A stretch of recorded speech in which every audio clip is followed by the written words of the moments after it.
There are confessions that do not sound like apologies, but like hymns. Keith Urban's came softly, wrapped in the quiet dignity of a man who has lived long enough to see his own reflection change. At 57, sitting alone in a Nashville studio with the lights dimmed to gold, he finally spoke of love. Not the kind that sells records, but the kind that breaks and rebuilds you until you no longer need the illusion of forever. For decades, he had been the smiling golden boy of country music.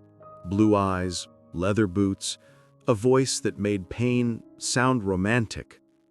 To the world, he was the dreamer who had conquered America and captured the heart of Nicole Kidman, the porcelain queen of Hollywood. They were the embodiment of destiny, two stars who found each other across continents, both marked by fame, both searching for peace. But fame has a way of turning love into theater. It takes something sacred and puts it under glass, asking it to breathe without oxygen. Keith and Nicole had been married for nearly 2 decades, a miracle in a world that devours its own idols. From red carpets to award shows, they looked inseparable. Yet beneath the smiles, there was always a quiet tremor, an unseen cost.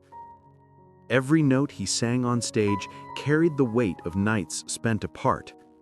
Every applause hit a heartbeat that missed home. He would later admit that even in the middle of sold-out arenas, he sometimes felt like he was performing inside a cage made of sound. Fame, he once said, isn't freedom, it's just a louder kind of loneliness. So, when Keith finally spoke the truth about his marriage, it wasn't scandal that came spilling out, it was grace. "I loved her more than I knew how to," he confessed. And sometimes love changes shape. It doesn't die, it just stops needing to prove itself. The world expected drama, betrayal, something sensational. What they got instead was a man telling the truth about what it means to love and the long shadow of perfection. The story that followed, his rise, his demons, his devotion, his breaking, isn't just about one marriage. It's about the journey of a soul learning how to stay open even after being shattered by fame. It's about the small-town boy from Caboolture who wanted nothing more than to play guitar and ended up learning that every chord of success comes with a note of sacrifice. At 57, Keith Urban is no longer chasing applause. He's chasing honesty. He's no longer singing to be adored. He's singing to be understood. And as he strums his guitar in that quiet Nashville room, you can hear it, the sound of a man who has stopped performing for the world and started speaking to eternity. This is not the story of a fall from grace, it's the story of a man who finally decided to live without pretending. And this right here is where the melody begins. A confession wrapped in music, a truth that took a lifetime to learn. Long before the spotlight ever found him, before Nashville, before stadiums screamed his name, there was a boy sitting cross-legged on the rough carpet of a small Australian house, tracing the frets of a guitar with trembling fingers. The air smelled of dust and eucalyptus. Outside, cicadas sang like they were keeping time for him. Inside, Keith Lionel Urban, the son of Robert and Mary Ann, was learning that music could be both an escape and a mirror. He was born in Whangarei, New Zealand on October 26, 1967, but grew up in Caboolture, a quiet working-class town in Queensland. His father sold instruments part-time. His mother loved country records, and their home pulsed with the heartbeat of the American sound. Glenn Campbell, Don Williams, Merle Haggard. Voices from faraway lands drifted through the walls like sermons for a restless child. Keith didn't just hear the songs, he saw them. The stories, the ache, the grit. They taught him that even ordinary lives could sound extraordinary if you played them right. At 4, he picked up a ukulele. At 6, a guitar. His father told him, "If you want the world to listen, make it feel you." Keith did. He practiced until his fingers blistered, then practiced more. When he couldn't afford new strings, he learned to make broken ones sing. Every evening, the family's tiny living room became a stage, his parents clapping, neighbors listening through thin walls. He wasn't dreaming of fame yet. He was dreaming of belonging, of a place where the music inside him matched the world around him. School was harder. He was shy, awkward, sometimes teased for his accent or his obsession with American cowboy music. While other kids played rugby, he memorized guitar solos. Teachers said he was distracted. His classmates called him strange. But the strings never judged him. They became his first true friends. Music, he once said, was the only language I didn't stutter in. By the age of 9, he was entering local talent shows, singing covers of country songs with a voice too soft for his size, but too honest to ignore. The judges smiled. His parents beamed. But even when he won, Keith didn't celebrate. He went home, sat by his window, and replayed every mistake, every missed note, determined to be better. That perfectionism, both his gift and his curse, began young. When he was 12, his father mortgaged their modest home to buy him a top-quality guitar. A bold, perhaps reckless gesture of faith. "Make it count," his father said. He never forgot. He spent hours after school watching Chet Atkins videos, copying licks until his fingers cramped. While his friends chased girls, he chased tone. The instrument became a sanctuary from everything he didn't understand about the world. By the age of 15, he was playing in local bars, the youngest musician in rooms filled with smoke, laughter, and regret. He was too young to drink, too old to be a dreamer. Night after night, he stood on sticky floors, singing to half-interested strangers who clapped out of habit more than admiration. But even then, he performed as if the universe itself was listening. "You learn who you are on those nights," he later said. "You learn whether you're doing this for love or applause."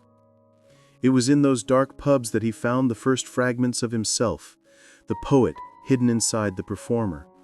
He learned to make sadness sound beautiful, to turn longing into melody, to turn silence into rhythm. Every chord he struck was a rebellion against smallness, against invisibility. He wasn't running from home, he was running toward the life he felt waiting somewhere far away. When the final school bell rang and his friends scattered toward safe jobs and steady lives, Keith packed a suitcase, a guitar, and a map covered in possibility. He kissed his mother's cheek, hugged his father tight, and whispered, "I'll make it worth it." Then he left Caboolture with nothing but faith, faith that music could save him from disappearing. He didn't know then that it would save him again and again, from loneliness, from failure, from himself. Nashville. The word alone sounded like prophecy. To a boy from Caboolture, it was the promised land, a place where people turned pain into poetry and called it country music. But when Keith Urban finally arrived there in 1992, the dream looked different up close. It wasn't golden. It was gritty, hard, and humbling. He was 24, broke and unknown. The streets were filled with musicians chasing the same miracle. Every bar, every open mic was a battlefield of hope. He slept in cheap apartments with thin walls where the hum of air conditioners mixed with the hum of guitars. He recorded demos for other singers, played backup for artists who barely noticed him, and sold his instruments more than once to pay rent. But even when money ran out, the music didn't. He carried it inside him like oxygen. It's not ambition that keeps you alive, it's hunger, pure hunger. Keith's early years in Nashville were a trial by fire. He formed a band called The Ranch, 3 men bound by desperation and a shared dream. They played smoky bars, county fairs, anywhere that would pay in beer or applause. Crowds were small, indifferent, but Keith played every note like he was already famous. The nights bled into each other, loading gear at dawn, writing songs in motel rooms, staring at ceilings that leaked. When exhaustion came, he drowned it in whiskey, a habit that felt harmless at first. The loneliness of the road can make a man believe in false friends, and the bottle was his most loyal companion. In 1999, after nearly a decade of struggle, the dam finally broke. His self-titled American debut album, Keith Urban, hit the radio like a revelation. His voice was different. Not twangy like traditional country, not polished like pop. It was raw, tender, and electric. Songs like But for the Grace of God and Where the Blacktop Ends became anthems for dreamers who were tired of pretending. The critics called him the new face of country, but what they really meant was that he sounded human again. Fame began to flicker at the edges. The ACM named him Top New Male Vocalist. The CMA handed him the Horizon Award. He smiled, but inside he was terrified. For the first time, he had something to lose. The industry that once ignored him now expected him to be perfect. Every lyric was scrutinized, every performance judged. The applause was louder, but so was the pressure. He spent endless nights in studios chasing the sound that had made him famous, the mix of country grit and rock soul that no one could quite copy. But fame, like fire, needs fuel. When inspiration ran low, he turned again to the bottle. The same passion that made him magnetic on stage became destructive off it. He laughed louder, partied harder, worked longer, all to quiet the gnawing doubt that he didn't deserve any of it. Then there was the night that changed everything. A charity event in Los Angeles, 2005. The crowd shimmered with stars, but none burned brighter than the woman who walked past him, Nicole Kidman. She was elegance, wrapped in quiet sadness, a contrast of power and fragility. He introduced himself with a shy grin, and she smiled back with the kind of warmth that melts armor. She didn't see the fame, Keith would later say. She saw the man underneath. Their connection was instant, electric, undeniable. Both had known loneliness at the top. Both had wrestled with the emptiness of applause. For the first time in years, Keith felt seen. He began to write differently, gentler, more hopeful. The songs no longer came from pain, but from the possibility of healing. Love for him became both muse and medicine. But the past doesn't vanish just because the future looks beautiful. As their romance deepened, his addiction shadowed him like a jealous ghost. Even as he fell in love, he was still falling apart. But when Nicole looked at him, he saw a version of himself that might still be saved. She gave me the courage, she said later, to stop surviving and start living. By the time they married in 2006, Keith Urban was standing at the crossroads of heaven and hell, one hand holding a guitar, the other holding redemption. The year was 2006, and Sydney glowed like a cathedral built for love. The world's eyes turned to St. Patrick's Estate, where candlelight flickered against sandstone walls and violins sang beneath the stars.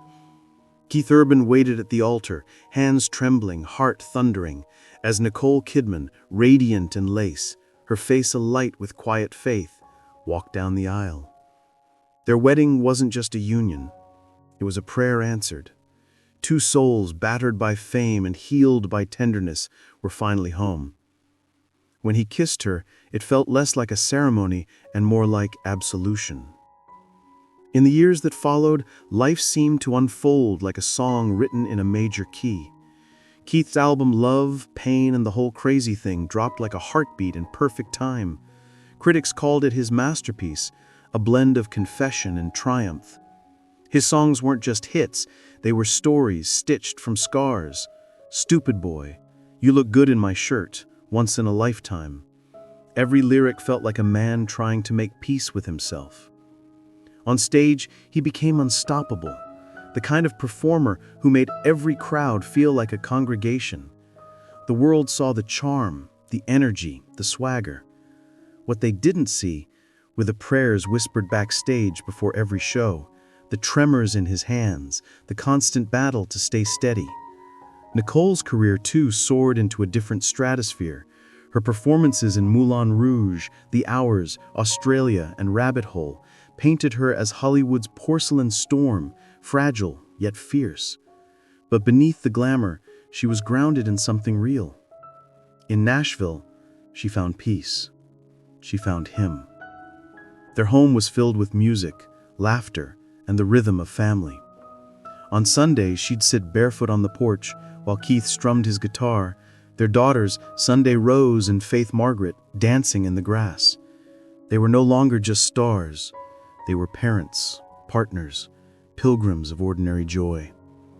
But love under a microscope is never simple. Fame is a double-edged mirror. It reflects beauty and distorts truth. Keith was touring almost constantly. Nicole was filming across continents. Their schedules became tides, their connections stretched thin across oceans and time zones. They called every day, sent letters, left voice messages that began with, "I miss you," and ended with silence. Love, Keith said once, isn't about grand gestures. It's about showing up even when you're exhausted. Then, just 4 months after their wedding, the headlines came. Keith Urban enters rehab. The words hit the world like thunder. It wasn't a relapse of weakness, but a cry for help. The weight of expectation, the fear of losing control, it had become too much. Nicole didn't leave. She ran toward him. She visited quietly, shielding him from gossip, refusing interviews. When asked why she stayed, she simply said, "Because love doesn't run." He emerged months later, sober, humbled, but not broken. Friends noticed before the public did. At dinner parties, Keith would talk about his daughters with glowing pride, about new songs, about recovery, but rarely about them. Nicole, always graceful, would smile and say, "We're both very busy," which in Hollywood was often code for something deeper. Yet even then, neither of them let bitterness touch their names. There was still respect, admiration, a fragile thread of devotion that refused to break, but it was stretched thin. Then came the whispers. Are they drifting apart? Has fame finally caught up? Keith was seen alone at award shows. Nicole skipped tours. The tabloids wrote their scripts of speculation, but the truth was far quieter. Two good people trying to hold on to something that fame had slowly rewritten.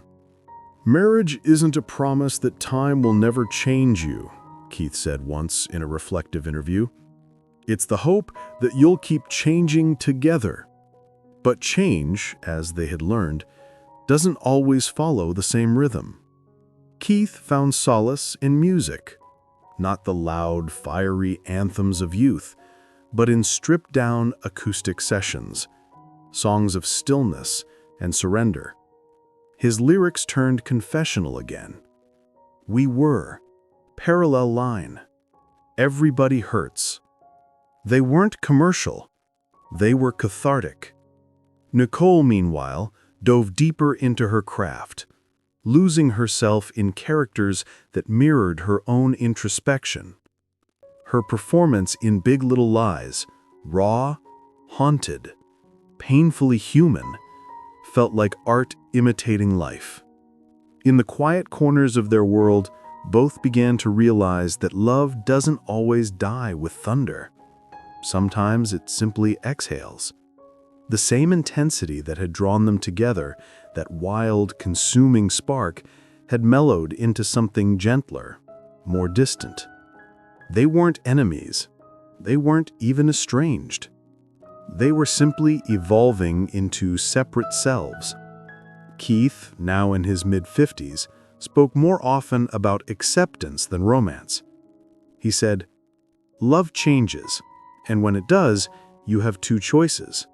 You can fight to make it what it was, or you can love it enough to let it become what it needs to be. It was an answer that carried neither regret nor relief, just peace. By 2023, the silence became impossible to ignore. The public noticed fewer joint appearances, fewer interviews, fewer photographs of hands intertwined. They weren't hiding, they were simply existing in a new truth. In one rare interview, Nicole was asked directly if they were still together. She smiled, eyes glistening, and said, "He will always be my family. That's all I'll ever say." It was the kind of answer that both ended and honored a story. For Keith, that word family became sacred. He wrote about it, sang about it, built his days around it. The tragedy was not a collapse, but a transformation. The slow, aching beauty of letting go with dignity. There was no villain, no betrayal, no grand finale. Just two souls who had walked as far together as they could, each grateful for the road they had shared. To the world, it might have looked like an ending, but to Keith, it was something else. A bittersweet chorus of closure. A song without a final note. Some loves aren't meant to last forever in the same form, but if they made you better, they never really end. And with that, he closed the door on a chapter that had made him both legend and man. Not with bitterness, but with grace. When the noise faded and the headlines found new names to feed on, Keith Urban remained quieter, steadier, different. The man who had once been defined by spotlights and sound checks began to crave something entirely new. Silence. Not emptiness, but stillness. For the first time since childhood, he could hear the air between the notes. He could breathe without applause. And in that stillness, he began to understand what all the pain had been trying to teach him. He spoke gently when asked about Nicole. He said, "We walked together through a lot of fire. And sometimes walking out of the fire doesn't mean walking away from each other. It just means you've learned what the flames were trying to show you." His words weren't rehearsed. They were lived. In his late 50s, Keith had stopped running from himself. He no longer needed to be the perfect husband, the flawless artist, the reformed addict. He only needed to be human. In interviews, he began to share pieces of his private battle, not with alcohol anymore, but with his own expectations. When you're young, you think success will fix everything. Then you get it, and it amplifies everything instead. It makes your fears louder, your insecurities sharper. For years, he had thought love would complete him. Now he understood, love was never meant to complete anyone. It was meant to reveal who you were before the world told you who to be. The truth, he finally admitted, was not scandal, not sorrow, but serenity. Not the end of love, but its transformation. The boy who once dreamed of Nashville found something far greater than fame or forgiveness. He found stillness. And in that stillness, Keith Urban remains, not as an idol, not as a myth, but as a man who turned his wounds into music, his silence into peace, and his love into something that will never stop singing. The crowd was already on its feet before the last chord faded. But Keith Urban didn't bow. He simply stood there, the guitar hanging loose at his side, sweat glistening like light on water. His eyes scanned the sea of faces, thousands of them, waiting for him to say something, anything. But for the first time in his life, he had nothing left to prove. The spotlight warmed his skin, and he realized how long he had lived inside it. The stage had been his sanctuary, his battlefield, his confessional. But tonight, it felt different. It felt like closure. He smiled, small and unguarded, and then leaned into the microphone. "Thank you," he whispered, voice cracking, "for listening to my life." The crowd erupted, but Keith barely heard them. He was somewhere else, back in Cobbletree, a barefoot kid strumming an old guitar, believing that sound could save him. He had been right. It did. It always had. At 57, Keith Urban had become the quiet man behind the legend. The edges of his fame had softened, but the glow within him burned steady. He had walked through addiction, adoration, marriage, loss, and rediscovery, and somehow came out not jaded, but grateful. He no longer called what happened with Nicole a heartbreak. He called it a season. He said, "Some people think love ends when it changes, but love doesn't die. It evolves into memory, into gratitude." They still spoke often. They still laughed about old moments, still celebrated milestones with their daughters. Sometimes they were seen together, smiling, not pretending. To the public, it looked ambiguous. To them, it was peace. They had rewritten the meaning of forever. In his final tour, before taking a long hiatus, he ended every show with a song that didn't exist on any album. It was just him and his guitar. No lights, no drums. He called it "Still Here." The lyrics were simple, almost fragile. "I've broken in half just to learn how to bend. I've lost what I loved just to love it again. And if the world forgets my name or my song, I'll still be here, where I've belonged all along." Each night when he sang those words, the audience fell into reverent silence. There was no roar, no scream, no frenzy. Just the collective heartbeat of people who understood, who had lost, endured, and forgiven themselves too. When the final show ended, Keith didn't announce a farewell. He simply walked off stage, handed his guitar to a crew member, and disappeared into the darkness behind the curtains. Outside, the Nashville night waited, soft,